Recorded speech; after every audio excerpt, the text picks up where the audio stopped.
Hi everyone, it's Catherine here for Bingy Finger Cat. I'm going to start this video like I have done for the last few ones that I've recorded and apologising for my voice. I am still unwell.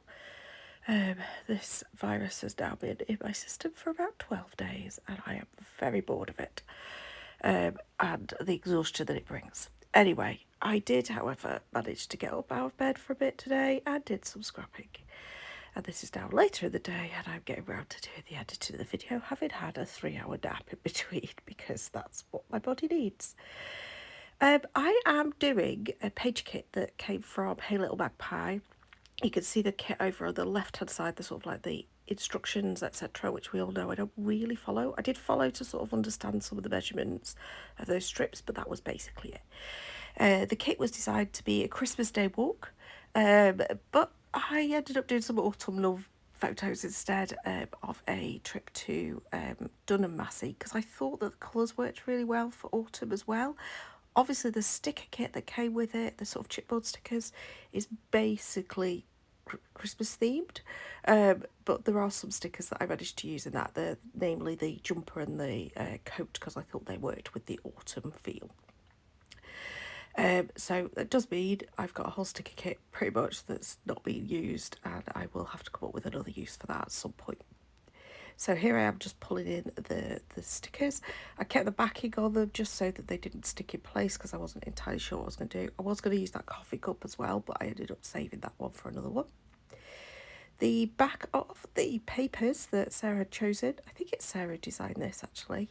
Apologies if it's not Sarah. I'm fairly confident this is a Sarah design. But yeah, Sarah had pulled in, and on the back of one of them it said nature, and I thought, oh, that's perfect. I'm just going to add that in as part of my bits of embellishments. And then I pretty much ignored the kit.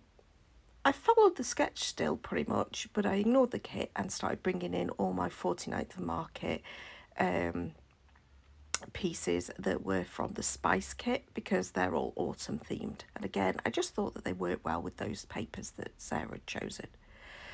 I worked my way through the kit, just pulling out the bits and pieces I thought would work, putting things to one side that I thought, yeah, they might, but I don't know where I'm putting them. Some of them end up going back into the pouch, some of them don't, some of them stay on the layout, and then the layout sort of like moves around a little bit. But this is me pulling out all the pieces I think I might use and plonking them on the page in a sort of where I think they might end up. Then I bring in these leaves, which I absolutely love. Oh, sorry, yeah. From the packaging of those leaves is this heart, and I sort of half cut it out for another project, and then ended up not using it. So I thought, oh no, that's going to be perfect.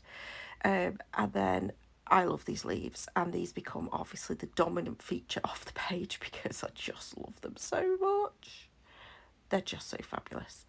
So I have one large one going down that side and then another large one coming out from the sort of title cluster, and that connects them, and then I pull on a few of the smaller leaves just to add in a few other places. But yeah, they become the major part of this layout, obviously. And it totally transforms the page from being wintry to autumnal, not just the photographs. And I love it. So then I spotted I'd got these rub-ons, and I love these rub-ons, and I seem to want to hoard them. So I thought, no, I'm going to use a healthy amount of them on this page because I look at them and think, oh, they're so lovely, and then I don't use them. But yeah, I use a healthy amount of them on this page just to bring in the mixed media element. Obviously, it's a rub-on rather than paint or splatter or stamping that I've done myself, but I just think they're so lovely. So I pull everything back off the page, trying to keep the rub-ons in place. I obviously don't do a very good job of that because some of them have moved about, definitely, and then go about adhering them. I'll pop you into super fast forward for this so that you're not just sitting watching me mess around with rub-ons. But yeah, so most of them I managed to put on. So actually no, 3 of them I put on and the other 3 I'm just leaving until I've got more elements in place. I then start by distressing all of my papers and plonking those onto the page.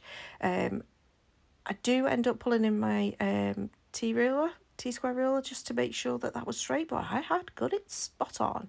And then I used the kind of pattern on the paper in order to then determine where it was next going. I didn't bother with the T-ruler again. I did end up chopping a little bit of that off because I wanted more of that rub on the left hand side to be evident, to be visible. So I did end up chopping that piece down a little bit, and now I'm going to add in the rub on that's going to go on the top of that and the bottom of that. I just think they're so cute. I particularly like that bit. It just looks like a little bit of scribble or some sewing or something. I really love them. Anyway, I have matte my photos. Oh, my ATG run out at this point. I've matte my photo, not as the instructions said, which is using the cherry paper, although it's not very visible on the page, to be honest, what paper it is, because I've ruffled it up. But I did use the green side rather than the cherry side. And now I'm deciding on my layout, whether I am happy with where those leaves are going to go before I can then add that final piece of the rub on. So leaves, I'm happy. I'm going to go quite quickly with those leaves. I'm still faffing around trying to work out what I want to do with this. And I decided it's because I didn't like that the frame had got part of the envelope behind it. And so I just cut off the bit of the envelope that said it's full, y'all, even though that's very American, obviously, but I just thought it was funny. And then I am faffing with the other little bits, and I put a little tab behind the photo, which to be honest isn't really visible. And then I start by gluing down these elements. It was time to commit, really. I decided I'd faffed a bit, really. So I decide that the leaves is going down at the bottom. It takes me a while before I end up putting that jumper on there, because I actually end up switching them.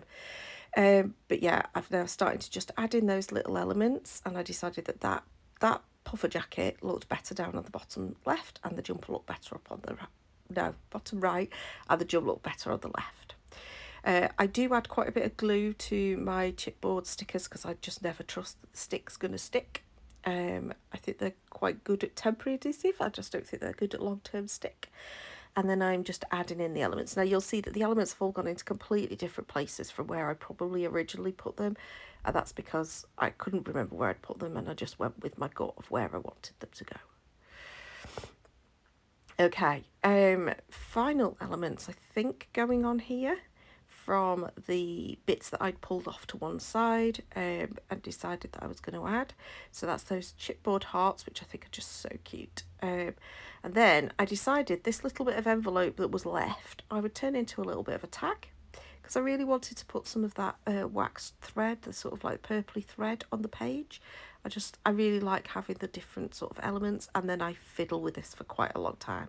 So it's quite nice to use that little bit of envelope thing from the 49th Market kit that I had not actually ended up using as it was, and it was just nice to turn it into something. I'd added a little bit of ink to the edge just to give it a bit of definition, and then just turned it into a tag. And I'm going to add, later I do all the journaling off screen, but I add the date and the place to that. So the pictures are from Dun & Massey. It was my husband's birthday back in November 2024.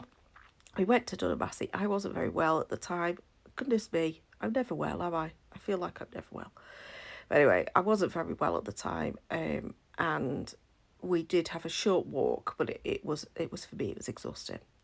Oh, this was me deciding I wanted like a little bulldog clip, but I ended up changing my mind and not having it. So I cut it out and then decided it wasn't to be. I love those little bulldog clips that they include in the kits, but I just find them too bulky. They're just not for me on a scrapbook layout. I don't like them being that bulky.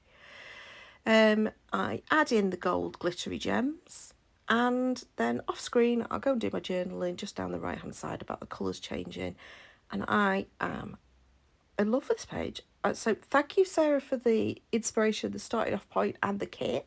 Obviously totally went my own way, went completely rogue, but then she's used to me doing that, and did something totally different. But I really liked it. So please do give me a thumbs up if you enjoyed it too. Leave me a comment below and subscribe to see more. Until next time, bye bye.